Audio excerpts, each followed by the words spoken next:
ஒரு காரியத்தை புரிஞ்சுக்கணும். நம்ம கிறிஸ்தவர்களாகிய நாம் தன்னம்பிக்கைக்கும் கடவுள் பேரில் இருக்கிற நம்பிக்கைக்கும் வித்தியாசம் உண்டு. சில நேரம் அதை புரிஞ்சிக்க மாட்டாங்க ஜனங்க. உலகத்தாரும் சில நேரம் புரிஞ்சிக்க மாட்டாங்க, கிறிஸ்தவர்களும் புரிஞ்சிக்க மாட்டாங்க. தன்னம்பிக்கைக்கும் கடவுள் பேரில் இருக்கிற நம்பிக்கைக்கும் வித்தியாசம் உண்டு. ரெண்டுமே சேம் கிடையாது. உலகத்தில் தன்னம்பிக்கை தான் பெஸ்ட் ஆப்ஷன். ஏன்னா உலகத்தார் பார்க்குற வரைக்கும் அவங்களுடைய கண்ணோட்டம் எப்படி இருக்குன்னா, ரெண்டு வழி இருக்குது வாழ்கிறதுக்கு. உங்களுக்கு ரெண்டு ஆப்ஷன் இருக்குது. ஒரு ஆப்ஷன் என்னென்னா கோழைத்தனமாக வாழலாம், பயந்து பயந்து ஒரு கோழையை போல் வாழலாம். யார் அப்படி வாழ விரும்புகிறா? வேண்டாம். அடுத்த ஆப்ஷன் என்னது? தன்னம்பிக்கையோடு வாழலாம். கோழைத்தனமாக வேணாம், பயந்து பயந்து வேணாம், தைரியமாக வாழலாம், தன்னம்பிக்கையோடு நல்லா வாழலாம். அவங்களுக்கு தெரிஞ்ச சிறந்த ஆப்ஷன். ஆகவே அவங்க அப்படி வாழட்டும், பரவாயில்ல, அவங்களுக்கு அதுதான் சிறந்த வழி. ஆனால் கிறிஸ்தவர்களுக்கு தெரியணும், பைபிள் தெளிவாக போதிக்குது.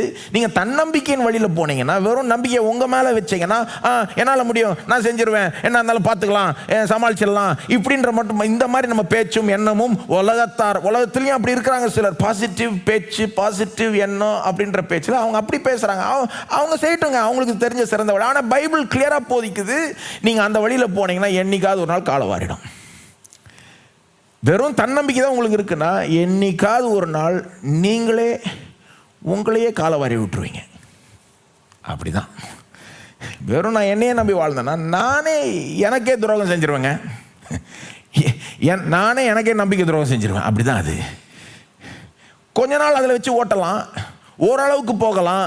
ஆனால் என்னைக்காவது ஒரு நாள் அது பத்தாது. தன்னம்பிக்கை பத்தாது.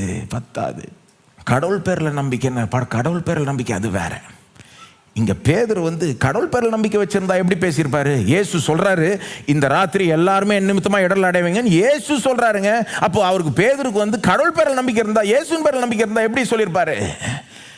இயேசு சொல்றாரு எல்லாரும் விழுவாங்கன்னு, என்ன சொல்லியிருப்பாரு? இயேசுவே அப்படி சொல்லாதையும், எனக்கு நீர் உதவி செய்யும், உம்முடைய உதவினால் நான் விழாம இருக்க விரும்புகிறேன் அப்படின்னு சொல்லியிருந்தா அது இயேசுவின் பேரில் நம்பிக்கை. இயேசுவே சொல்கிறார் எல்லாம் விழுவாங்கன்னு, இவர் சொல்கிறார் இல்லை யார் இருந்தாலும் நான் விழ. இது தன்னம்பிக்கை. இது தாவீது கோலியாத் பாருங்க, அங்கே எல்லாம் மூணுமே பார்க்கலாம்.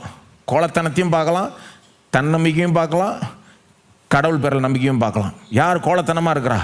எல்லா இஸ்ரவேல் மக்களும் கோலியாத்தை போய் எதிர்த்து நிற்க யாருக்குமே தைரியம் இல்லை.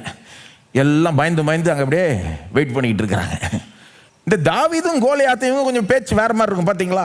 இவங்க ரெண்டு பேருமே தைரியசாலி. தாவீது மட்டும் கிடையாதுங்க, கோலியாத்தும். ரெண்டு பேருடைய பேச்சை நீங்கள் போய் அனலைஸ் பண்ணி பாருங்க. 1 சாமுவேல் 17ஆம் அதிகாரத்தில் ரெண்டு பேருடைய பேச்சு கிட்டத்தட்ட ஒரே மாதிரி இருக்கும். நீ வா, உன் தலையை வெட்டிடுவேன், ஒன்று இப்படி பண்ணுவேன்,